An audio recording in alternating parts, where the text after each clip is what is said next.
Caminhando com o Senhor, 7 de março de 2021. Gideão respondeu: Se o Senhor está com o nosso povo, então por que está acontecendo tudo isso com a gente? Onde estão aquelas coisas maravilhosas que os nossos antepassados nos contaram que o Senhor costumava fazer quando nos trouxe do Egito? Ele nos abandonou. Ele nos entregou aos midianitas. Juízes capítulo 6, versículo 13. Nós temos conversado um pouco sobre o fato de Deus usar homens e mulheres comuns para agir de maneira incomum na história da humanidade. Eu acho que isso nós já entendemos. No entanto, justamente por sermos humanos, com todas as nossas limitações, as nossas falhas, com a nossa propensão à ansiedade, por mais que a gente veja a mão de Deus fazendo uso da nossa história para abençoar outras histórias, ainda assim nós guardamos dentro da alma muita inquietação. E não são poucos os questionamentos que incomodam o nosso coração. Veja no caso de Gideão, por exemplo.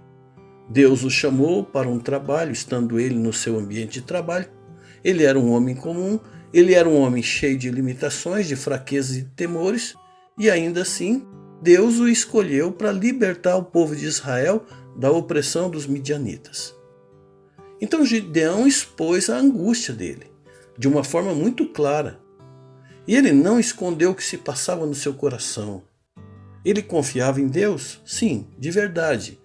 Mas ele não conseguia entender por que Deus não estava agindo em favor de seu povo, apesar do povo estar há tanto tempo clamando por libertação.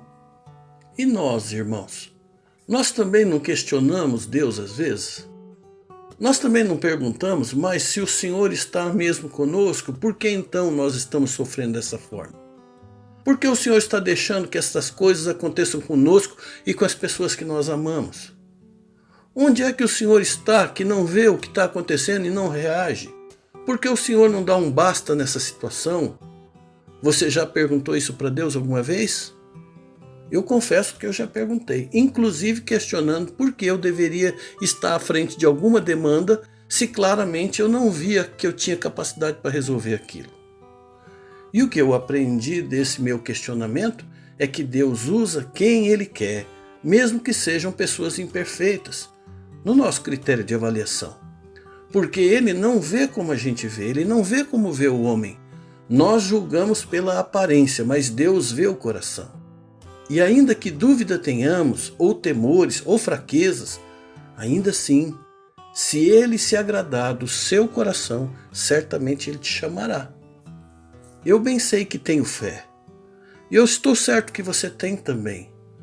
Mas não há como negar que às vezes nós temos dúvidas, não é mesmo, irmãos? Pois então, saiba que ter fé não é sinônimo de não ter dúvidas. Numa espiritualidade autêntica, existe espaço sim para questionamentos, para incertezas. Se bem que o nosso alvo na caminhada cristã deve ser o de colocar um ponto final nessas nossas incertezas e fazer crescer dentro de nós uma fé absoluta naquele que nos chamou para servi-lo. Quais são os questionamentos mais profundos da sua alma? Não tenha vergonha de contá-las ao Senhor. Faça isso.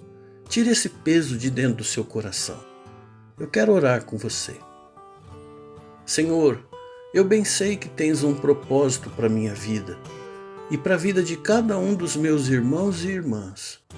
Ajuda-nos a entender o teu querer e nos livrar das nossas dúvidas, para que nós possamos nos render em fé absoluta em suas mãos.